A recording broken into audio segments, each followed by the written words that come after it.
Excited about that. I'm proud about that. As you guys know, I got hit in the face prior, to the All-Star break, and it kind of put me down for a couple days, for a couple weeks, going through that, my mindset, things like that. So trying to battle back from that and stay in the lineup, that was huge for me. I had teammates around me, coming with me every single day, playing with me every single day, kept me in that same mindset every single day of getting back out there and playing hard and playing well. And then the second half came. I was able to, miss the All-Star break, which was kind of a blessing in disguise, getting away from the game and, really just coming back fully ready to go and being able to play, every single game in the second half. I was ready to go. I wanted to play every single day for my city, Philadelphia, and the fan base, and my teammates as well, and our organization. And I took pride in that. Fernando, I got to ask you, we saw you bounce around to the outfield. You obviously love being a shortstop. What would it mean to you? It's a rarity to see a guy at your position hit over 40 home runs and win an MVP. If you were to win this award as a shortstop, what would that mean to you, Fernando? I mean, it's what I've played my entire life. It's always been a dream of myself. Just being in this conversation already is something that you already dream of. But, winning this award, it's just special, no matter what. I feel like every year you come in trying to play for an MVP, and just happy we couldn't be in this conversation at this time.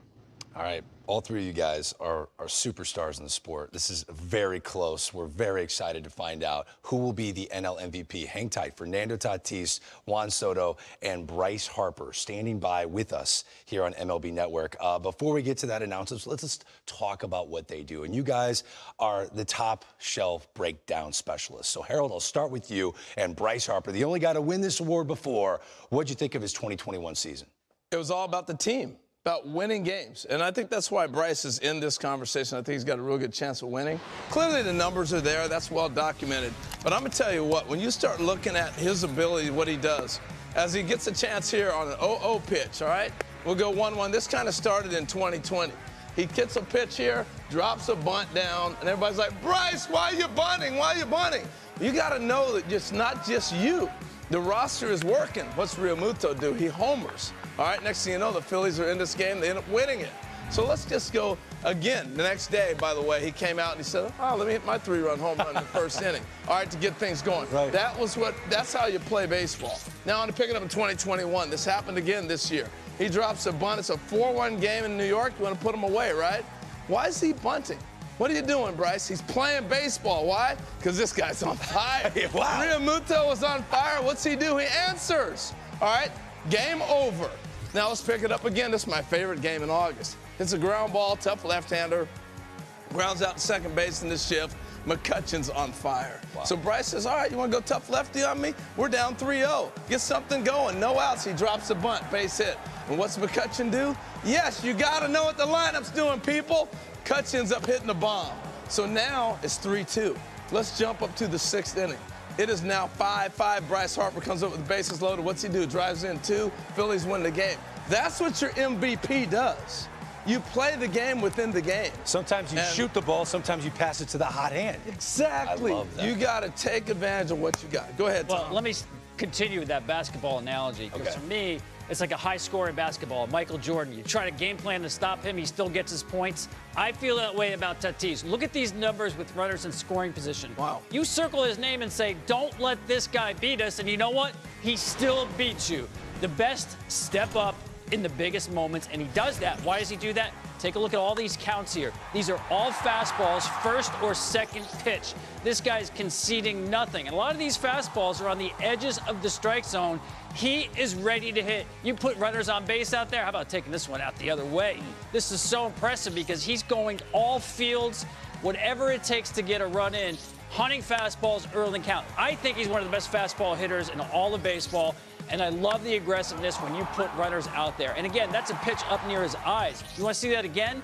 Toughest pitch to hit in baseball, that high fastball, he takes it out. Here's my favorite, though. You make a mistake down the middle. I don't even know if this ball has landed yet, folks.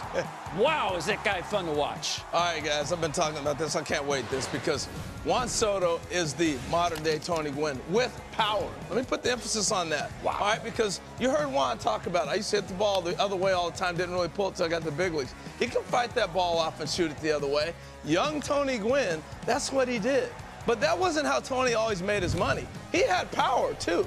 Later, he elected to go ahead and shoot that ball the other way, but Tony could go deep opposite field. But he didn't do what Soto does. This is what separates Juan from most. I want to show you a ball he hits opposite field, and watch how he gets back. We always hear the term, let it travel, let it this or that, whatever. Just hit it. Watch what he does. Get back, see it, and look how far he waits. Real simple mechanics. Every day it's steady, right there. I'm telling you right now, to me, he's the best hitter in the game right now, and he's just starting to figure it out. Tony Gwynn with power. I mean, Tony Gwynn's one of the greatest hitters of my lifetime. Now you're adding power to Tony Gwynn. Throw the batting average in there too, man. He's a superstar. Let's see if he's an MVP. Once again, 3 worthy finalists, but there's just one award to hand out. Coming up, it's the live announcement. Who will add this hardware to their mantle? After the break, I'll be joined by a Hall of Famer that has 3 of those awards. Find out who that is next.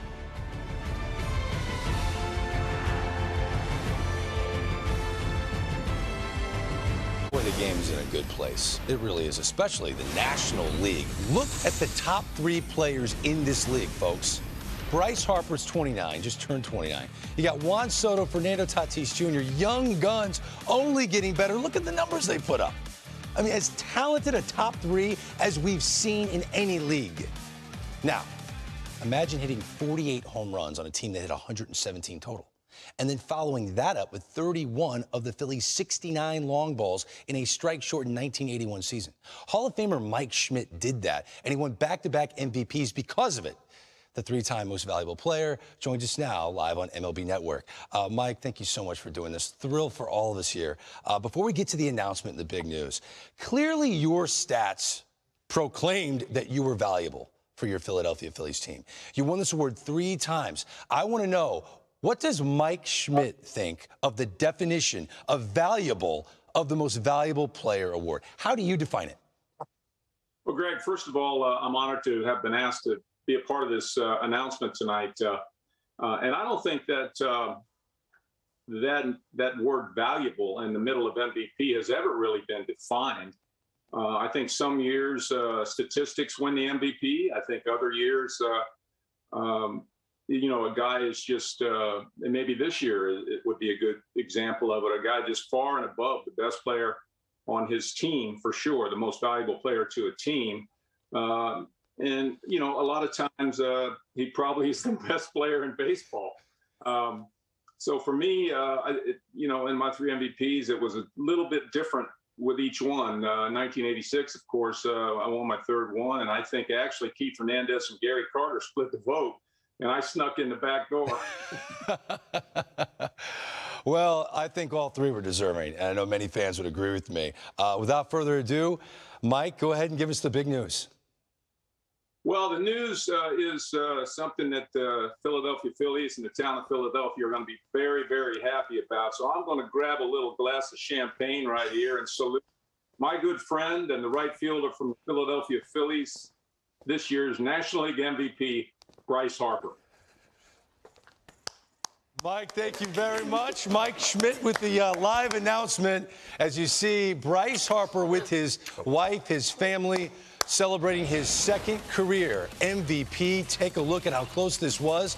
Bryce with 17 first-place votes. Juan Soto got 6, 11 second-place votes for Soto. He finished 2nd with 274 total points. Fernando Tatis Jr. got 2.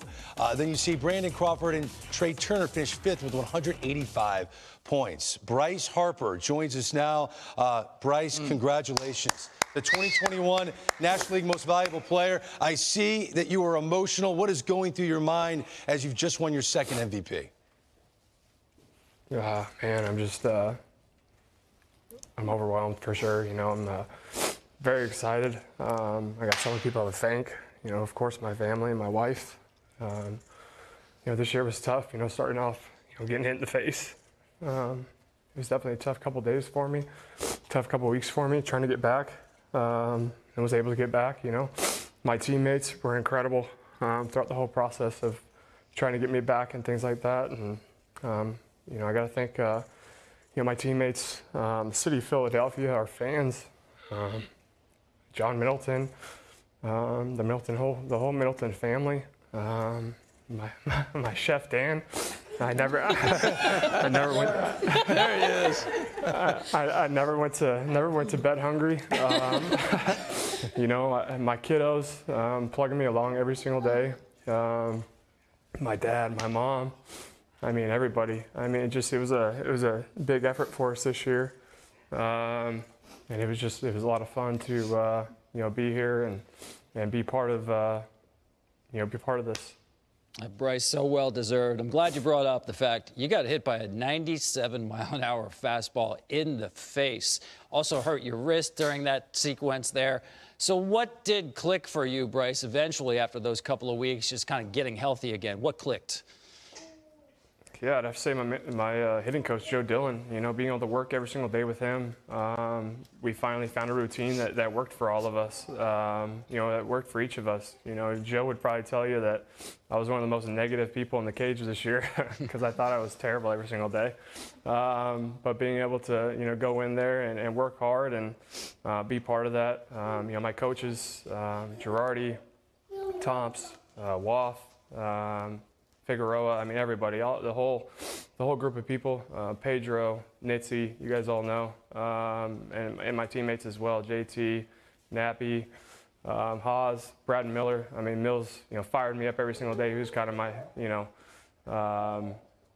kind of just my, you know, guy that fired me up each and every day and got me going each day. So he's kind of my hype man.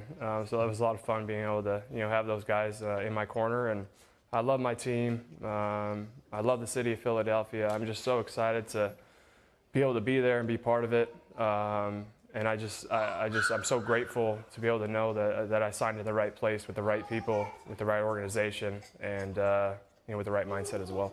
Hey, Bryce, it's Harold here. You're going to make us all cry, man. So let me just flip the script a little bit. Talk to me about the haircut. I'm waiting for a hair flip. What happened? You tightened it up. No, I mean, at the end of the year, I was kind of I was over it. I was done. So I shaved it and, you know, kept it the same. It looks sharp, man. I got to give it to you. Come here. It's looking sharp. Come here. Who are you trying to get into the shot here, Bryce? Come here, dude. Look at this is Crew. What's up, Crew? Yes. Crew got the do, man. Well done, yes. Hey, what's going on? Daddy's an MVP again. Well hey, done. Crew, Dad's on his way to Cooperstown. Just saying. Hey, Bryce Harper. Hey, congratulations. Enjoy this unforgettable night with your family, okay? Thank you, guys. I will. I appreciate everything this year as well. Thanks, Tom, Harold, and everybody there. I appreciate it. All right. Bryce Harper joining us here live on MLB Network, your 2021 NL MVP. The moment he found out, the reaction inside his home, his second in his career. He's only 29 years old.